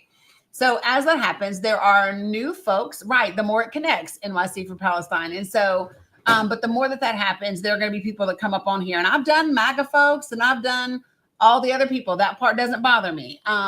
But just here's what I will say for all of you all that are new to my space, and you coming in here with all that negativity and the Zion things and all the things that you might mean ill for me, understand anything that you do, that you send my way that is bad, is going to just come back to you 1,000 times over. Because I just put out too much good in the world. So Dani, can I just add something to that, if that's okay? Yeah. So can you guys hear me clearly? Yep. Yeah? Okay. So this is something, Dani, that I personally and many others have been trying to educate people on for nearly a decade and probably more, right? That there is a correlation between what happens in Palestine and what happens here in the United States of America. Yep. More specifically, when we're seeing this administration and what they're doing with the deportations and so on and so forth, they use the same exact tactics that they have used in Palestine. And we have to understand that ICE, NYPD, LAPD are all known to train with the IDF. I implore anybody to go fact check me on that, and you will see it immediately. My daughter's back in the background saying it with you, DJK. Yeah, so there you go, right? Because a lot of people just dismissed it and thought, well, you know what, they're crazy. They're just trying to bring attention to their cause. Where the reality of the matter is, no, I have been warning for nearly a decade that there is a correlation. That there is absolutely 100% of correlation.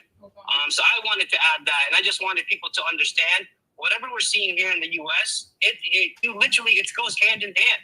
Mm-hmm. It goes hand in hand. When we are seeing the ICE agents pew-pewing rubber pews at journalists in L.A., this is what they do. This is a tactic that the Zionist entity uses in Palestine, and they have been doing it for decades. They have literally unalived over 260 journalists in Palestine. Over 260 journalists. And for what reason? Because they want to silence Palestinians. They don't want this information getting out. Look what you just stated, Dani. Look what you just stated about Facebook. Yeah. They shut it down. They didn't like the conversation, right? Yeah. I said this on Jeremiah's panel. This is literally 13 accounts that I have had to create on this app in order to be able to continue speaking. They continue to try to take me down. And it doesn't faze me. As long as my people in Palestine are risking their lives to get the information out, it is my responsibility. It is my duty. To share that information and echo their voices. So I just wanted to add that part to it, Dani. Yeah. And I'll beat up right now. I'm about to get to my house. Though. You're so good. Okay, so let me just to kind of give you guys the deal. Okay, just so everyone understands. So as you're talking, I'm a Google look it up kind of girl, and I will put all the things in the link tree so that you all have this information. Which, by the way, DJK, nobody sent me the GTFs for the journalists and stuff so that I could put them in the link tree. I sent you some, but I don't think you opened up my message. Okay, it might be in a request like hidden. I'll go look. Money is my manager, so she handles all of my secretarial. Yes, love that. Okay, I got you. I will look. So, and what he's talking about is exactly what we were talking about in Project Esther, where like they outline in Project Esther, you guys, that not only do they want people to be too scared to be pro-Palestinian, but they want social media platforms to be too scared to let those people platform. They want news organizations to be too scared to host those people and hear their voices. Like all of that is outlined in Project Esther.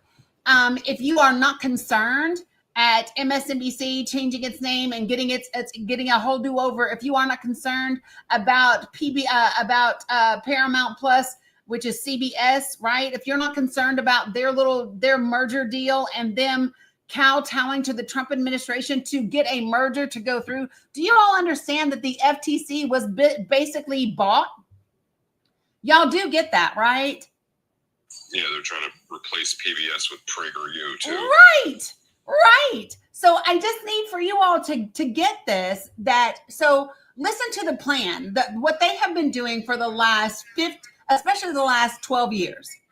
12 years, they have been trying to make you distrust the media as you know it, so that then they can take over the media, change it, and then do what else? And then give you a bunch of fake ass media. Do y'all know I have seen, this is how sorry some people are.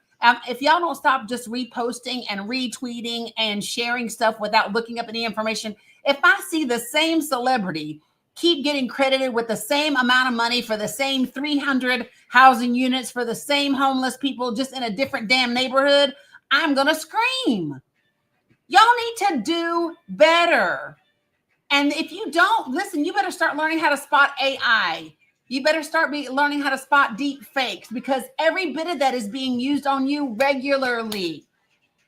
I seen y'all sharing one the other day with Eminem hugging some girl on stage crying, and she was supposedly hanging up a thing that says, I got into Stanford, you said we'd rap. And all y'all talking about it, and it never even happened. This is where we have to become responsible, and we have to become the press. We have to become the press and the presser on the people that are in office. And every single one of us needs to be, there should not be a single seat that goes unopposed in 2026, y'all.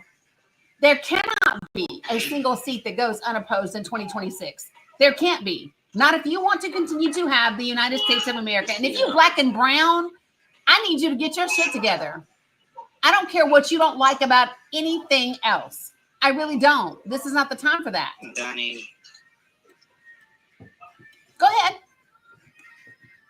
Turn it down, baby girl. السلام عليكم، يعطيكم العافية جميعا. كيف داني؟ يعني الله يعطيكم العافية جميعا. أبو سراج، أماني، دي كي، بلال، الجميع يعطيكم العافية. يعني الاحتلال الإسرائيلي الآن يعلن عن بدء العملية العسكرية على شمال قطاع غزة دائرة حضر من المرحلة الثانية من عرفات جدعون اللحظة. الاحتلال الإسرائيلي يريد تهجير 1,000,000 نازح متواجدين في منطقة ضيقة غرب مدينة غزة. لا أحد يعلم ما الذي سيحصل من هؤلاء النازحين. 1,000,000 نازح لا يجدون لهم مأوى، لا يجدون لهم مكان. محمد يا أخويا، محمد بكل محمد عندك النت ضعيف كتير، مش سامعينك يا بتقطع كتير يا حبيبي، بتقطع كتير. Yeah, I was able to hear what he's trying to say. Can you translate it, please? Yeah, sure. So he was reporting on what I just told you guys regarding the IDF declaring officially the beginning of the military operation to seize and occupy Gaza City and forcing almost 900,000 people out of Gaza. So this is what he is trying to report on. Abu Siraj, Habibi, if you can do the translations, well, I would really appreciate it if that's the case. Yeah, sure, brother. Sure. It reminds me of my first days. I know. I didn't know if he was busy or what he has going on. He's a top translator on this app, y'all, I know. as you can tell. I just realized I didn't say hello, by the way. Sorry. Hello, everyone. Hello, Delivery. How are you, bro? Good to see you guys.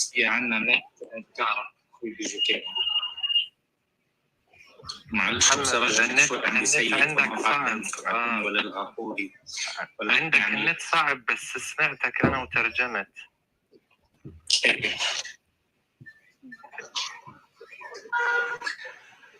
تمام حبيبي أبو سراج، الله يسعدك. يعني أوضاع صعبة وكارثية على النازحين الموجودين غرب مدينة غزة. لا أحد يفهم ما الذي يحصل.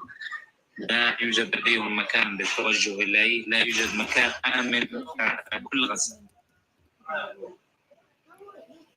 Yeah, and he's also saying that the situation is gonna be catastrophic for the people of Gaza City, as they don't know where to go, and there is no safer place in Gaza.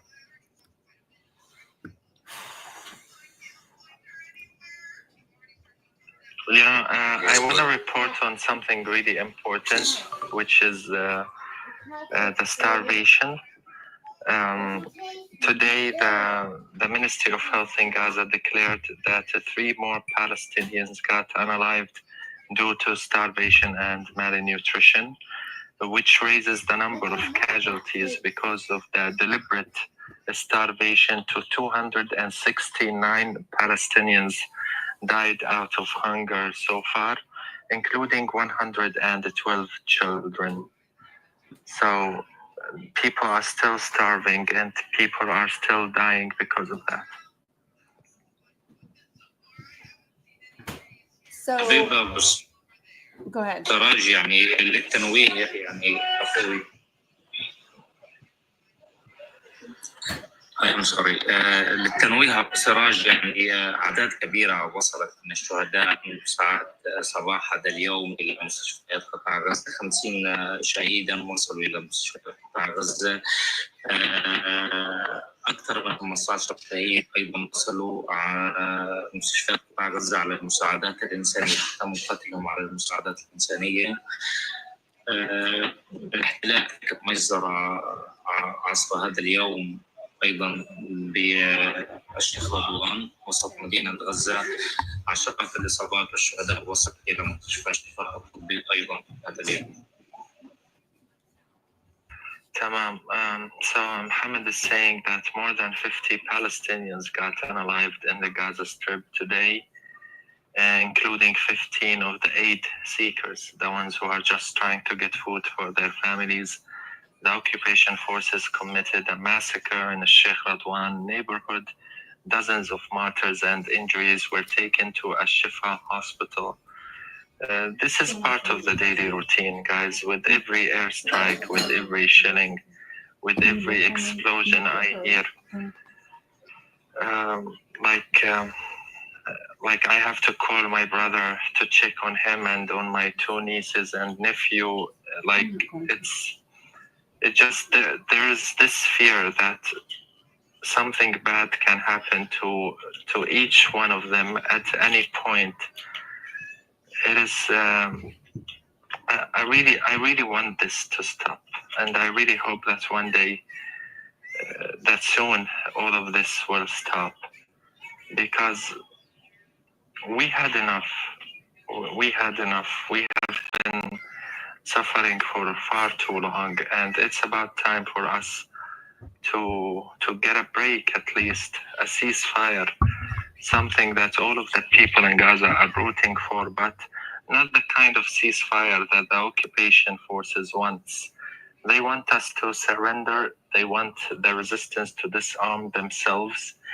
And I just want to say this as a Palestinian, that for me, I know that life isn't easy, and I know that if you want to be free, there's a price and there's cost that you have to pay. And for me personally and to my family, we are willing to pay the price. We are willing to sacrifice for the sake of our cause and for the sake of our country. I refuse the disarmament of our resistance, because if they did, it will mean the end of us. It will mean that they will do whatever they want with the Palestinians.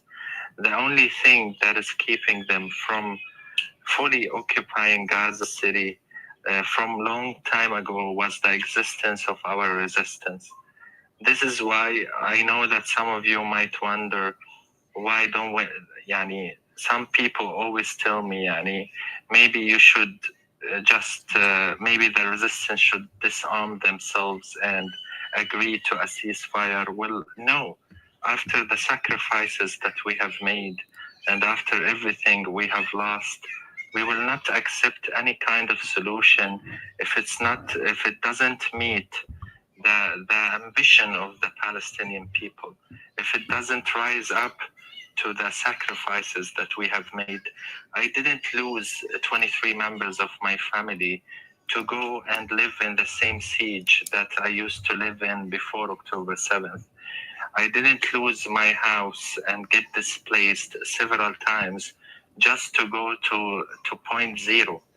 We are doing this to make a real change. We are doing this to demand our rights. We are doing this to have a chance of a better life. And we're gonna have to be patient in order to get what we want.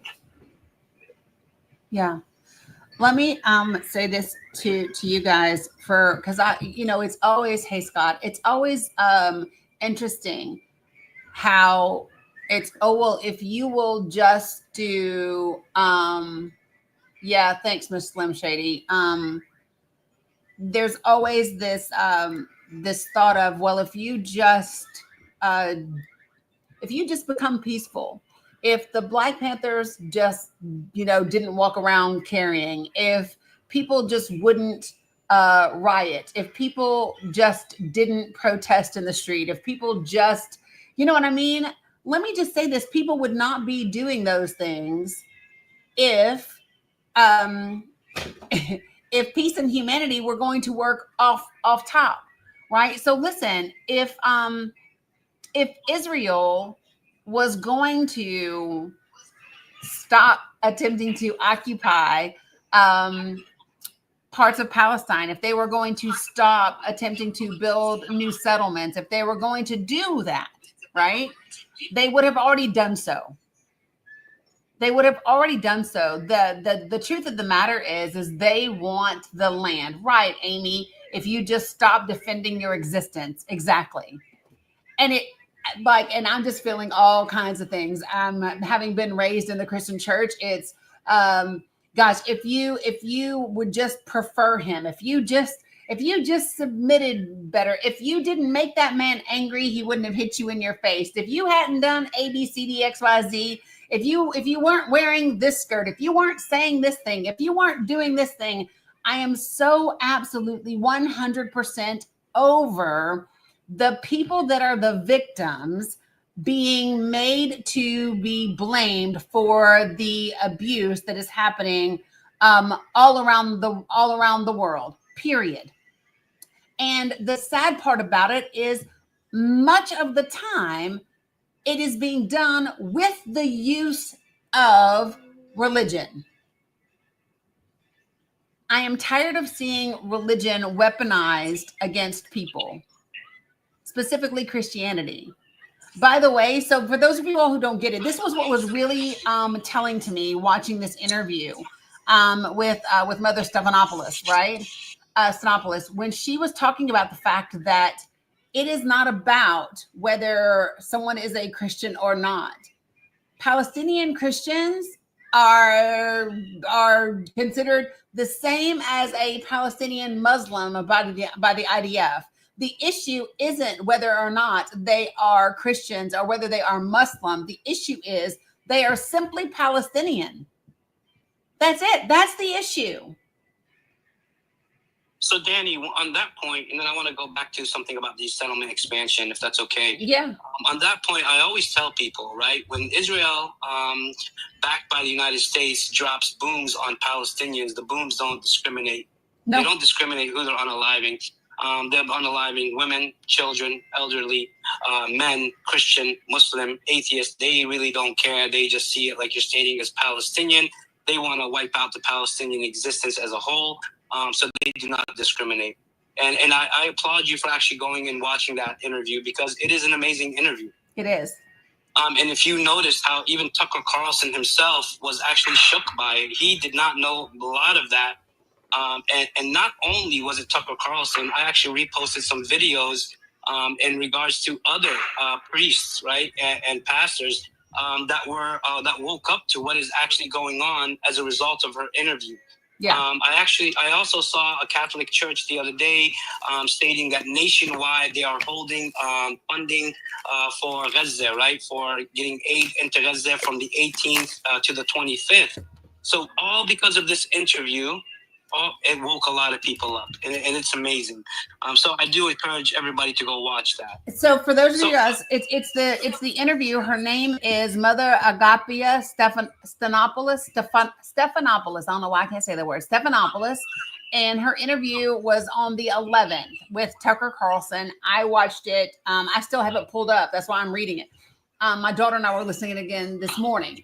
So for those of y'all who want to watch it, you'll have to stomach the commercials that come with it, but do what you got to do to get the information. And then can I talk about the settlement expansion just real quick? Because I actually, Dani, opened up a live a couple days ago. And the focus is the West Bank, although we did talk about Gaza and some U.S. politics, but the main focus was the West Bank. And why was it the West Bank? Because we are literally losing land, and the West Bank is being annexed right in front of our eyes, okay? And a lot of people don't realize that. They have already taken over more land in the West Bank than the whole size of Gaza, okay? Mm-hmm. So on August 14, 2025, Smotrich revived the E1 project. The E1 project, right? It's a plan for 3,400 housing units near a settlement, Adumim, which had been stalled for over a decade due to international opposition. This project is particularly contentious because it would effectively bisect the West Bank, severing East Jerusalem from major Palestinian cities like Ramallah and Bethlehem, severely undermining the prospects for a Palestinian state. Right, and this is their reason. They want to try to expand as fast as possible so they can undermine the Palestinian state. Even in March of 2024, Israel greenlit plans. I believe it was for 3,426 new homes in the same settlement, among others. And they wanted to say it was because of an attack, right? Which is false. They have been planning this for a very long time, right? It's been over 14,400 units were advanced in the first 3 months of 2025 alone, putting this year on track to surpass the last 5 years combined for settlement approvals. So I wanted to point that out. And then the last thing I want to say on it, because like I said, I had a whole live on it. And we went on for about 2 hours, my brother Spades and myself, about this. And it was mainly to educate the Palestinians, right? So they absolutely know what's going on. Obviously not to take away from what's going on in Gaza. No, Gaza is number one priority. Stopping the starvation, stopping the genocide, and the cost in Gaza is the priority, but people do need to know, right?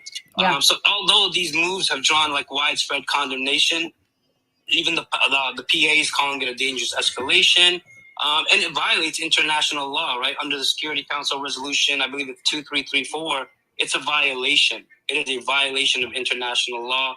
There's many rights groups, like I believe Peace Now, warn that this expansion entrenches the occupation and guarantees more bloodshed. And it undermines what the international world is now calling for, a two-state solution, right? So we have to continue to demand a halt to the construction of these settlements. And just real quick, I just want to kind of put it into perspective for people, all right? So when I was bringing this up as well, that when Israeli settlers go in by the masses and continue to destroy agriculture, steal livestock, unalive livestock, poison water wells for Palestinians, burn their homes, burn their houses, unalive them, and so on, and it goes on and on and on. They are all protected by the IDF when doing so, all right?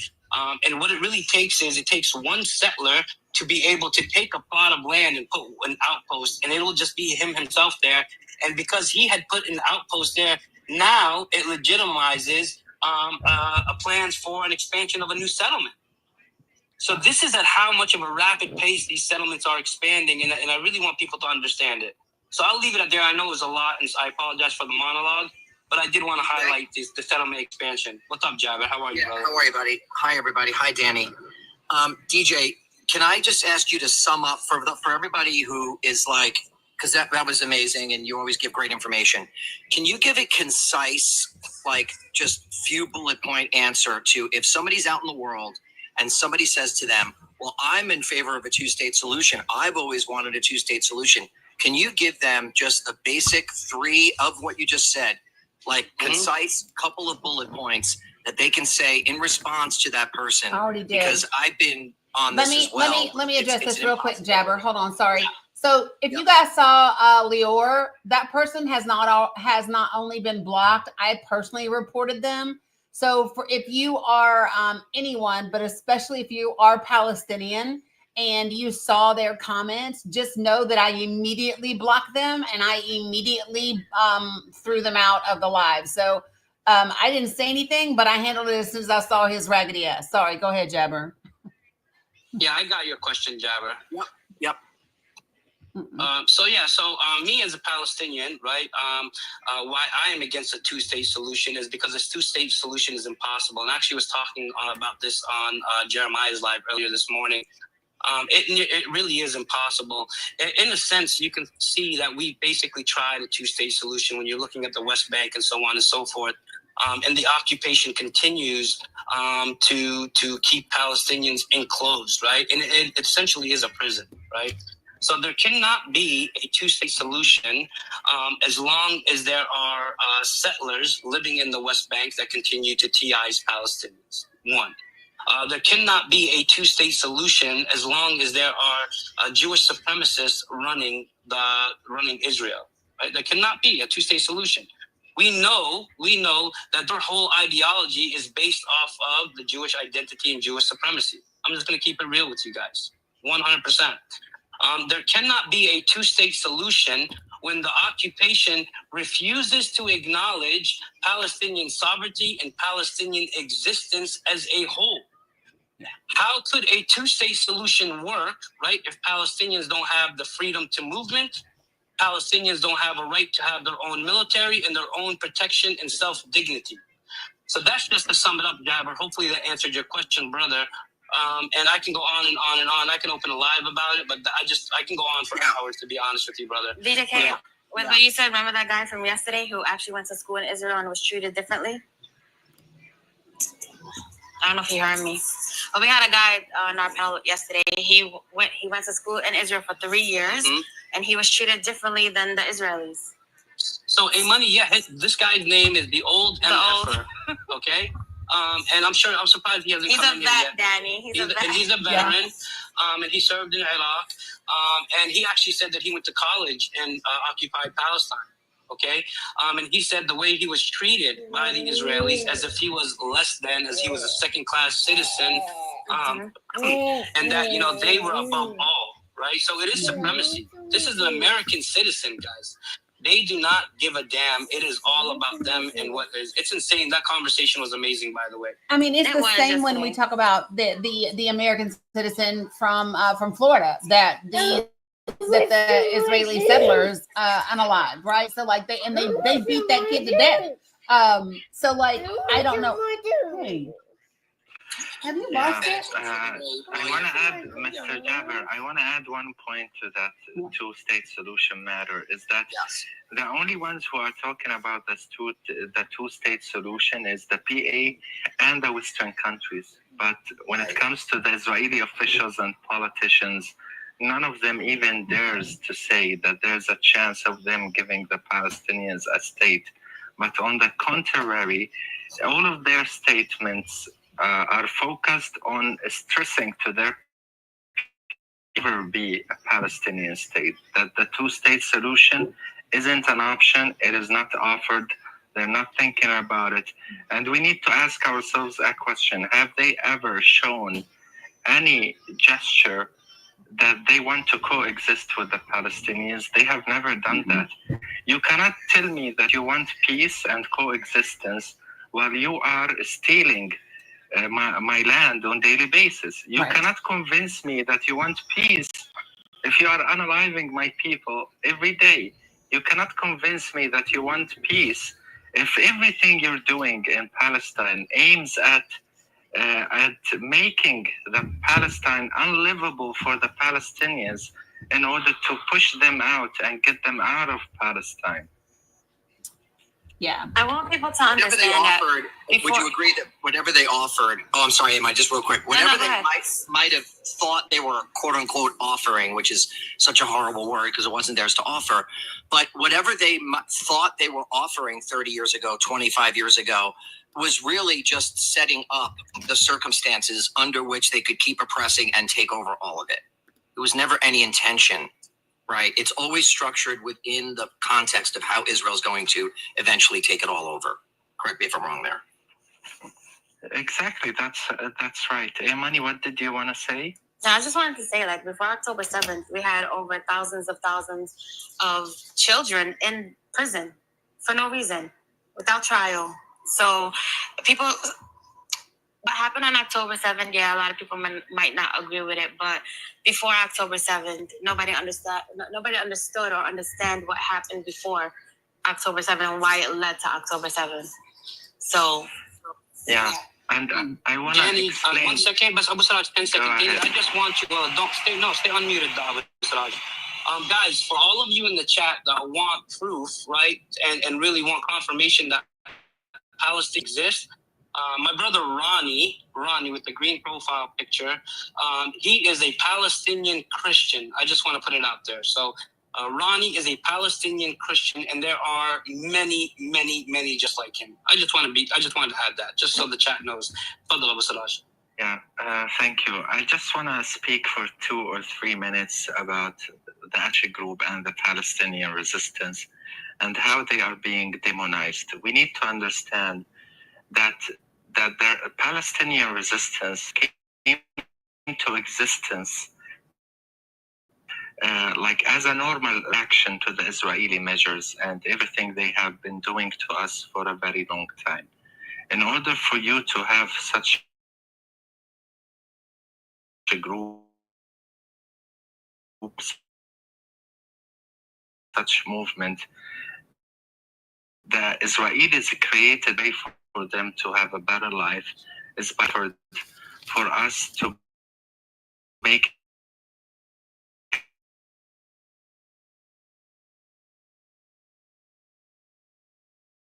it 80